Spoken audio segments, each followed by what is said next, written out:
Te suliztál most? Elmentem. De el is jöttem. Mind a négyen Pesten élünk, mindannyian iskolába járunk, kivéve én,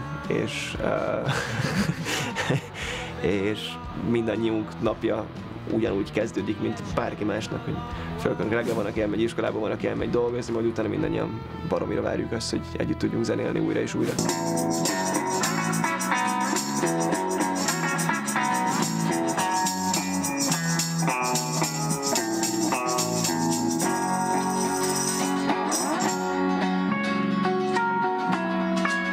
A zenekar alakulása még 2012-re datálódik vissza. Én jelentkeztem a Kőbányai Zenestúdióba, ott pedig a Golya táborába találkoztam a két Somával, és akkor felvetettem, hogy zenélhetnénk együtt.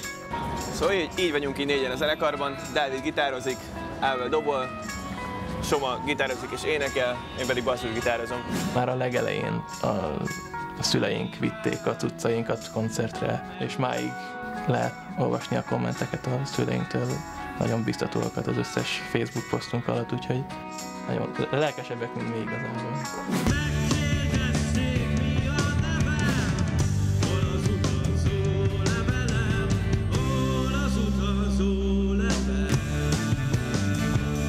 Úgy akartuk egy kicsit ezt a felállást, hogy mindenki ugyanannyit énekel, de hogy ez később kiderült, hogy ez annyira nem lett, hogy egyrészt Ábel nem tud olyan szépen énekelni, mint én, másrészt, hogy a hangzása az együttesnek a sokkal egységesebb lesz, hogyha tényleg lesz egy állandó énekes. Hát ez az isteni adat. Ez az isteni adat.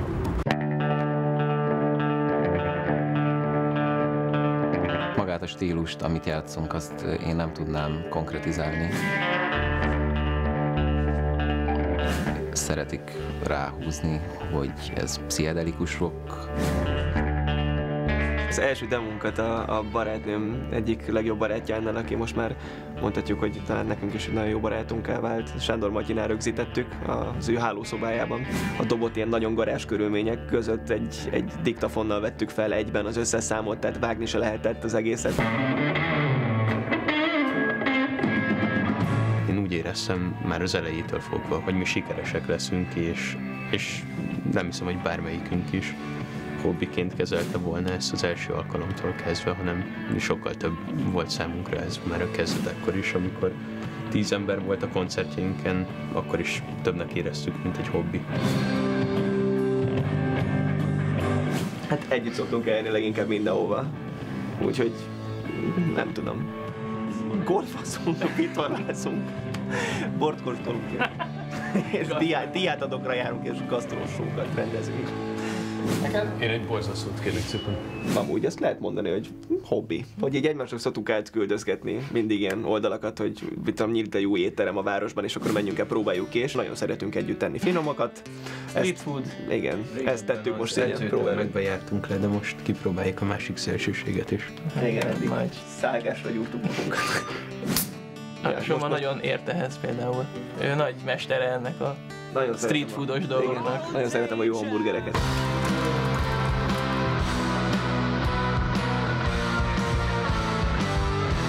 Nekem az utca így a második próbatermem, mert akármilyen szentimentálisan hangzik ez így, ilyenkor szoktam kitalálni a dallamokat.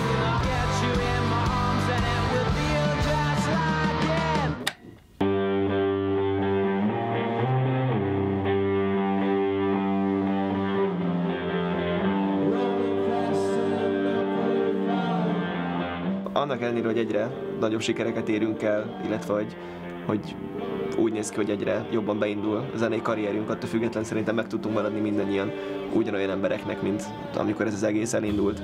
De ez valószínűleg annak is betudható, hogy amilyen gyorsan értük ezeket a sikereket, és amilyen nagy dolgokat értünk el, azokat még fel sem fogtuk, szóval időnk sincs azon agyalni, hogy most éppen miért is kéne mondjuk nagyképűnek lennünk, vagy bármi, hanem igazából ugyanúgy viselkedünk, mint bárki más.